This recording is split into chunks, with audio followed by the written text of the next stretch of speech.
جب آپ ناخن کاٹیں گے تو آپ کہاں سے شروع کریں گے؟ بائیں ہاتھ سے دائیں ہاتھ کے ناخن پہلے تراشیں گے، اور تراشتے ہوئے سب سے پہلے شہادت کی انگلی، کیونکہ شہادت کی انگلی یہ سب سے افضل ہے، تو آپ سب سے پہلے کیا کریں؟ دائیں ہاتھ سے شروع کریں اور دائیں ہاتھ کی شہادت والی انگلی سے شروع کریں، اور پھر اس کے بعد اس کے ساتھ اور اس کے ساتھ، اس کے بعد کوئی ترتیب ہمیں بتائی نہیں گئی۔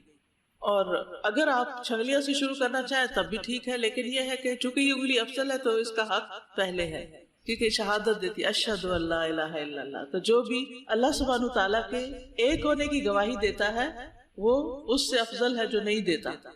یہ بھی یاد رکھیے کہ ناخن کاٹنے کے لیے جمعے کا دن خاص نہیں ہے۔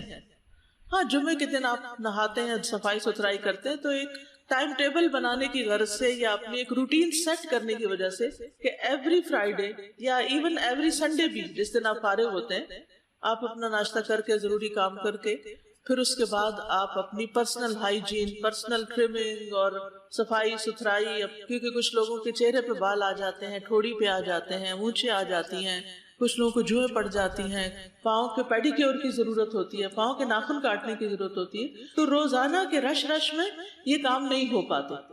تو آپ کے لیے اگر جمعے کا دن سوٹیبل ہے تو جمعے کا رکھ لیں، سیٹرڈے ہے تو سیٹرڈے کر لیں، سنڈے ہے تو سنڈے کر لیں، لیکن ہفتے کا ایک دن اپنی ذات کے لیے مخصوص کریں، تو اس سے آپ اگلی نہیں لگیں گے۔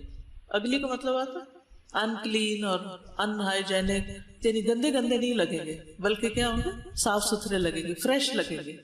لیکن اس میں انسان کو اتنا آگے نہیں بڑھ جانا چاہیے کہ اتنی دیر اپنے میک اپ اور ان چیزوں کو لگا دے کہ باقی فرائض متاثر ہوں، لیکن کسی بھی صورت میں جو فطرت سے متعلق امور ہیں ان کی متعلق لاپرواہی نہیں برتنی چاہیے۔ اسی طرح جیسے ابن عمر کے بارے میں ہم نے پڑھا تھا کہ وہ منتھلی اپنے باقی جو زائد بال تھے وہ صاف کرتے تھے، اس کا بھی ایک اسکیڈول بنا لیں۔ جب انسان کے پاس ایک اسکیڈول ہوتا ہے نا تو پھر چیزیں مس نہیں ہوتی۔ زندگی کو خوبصورتی سے گزاری، ایک ترتیب سے گزاری، ترتیب میں بڑی خوبصورتی ہوتی۔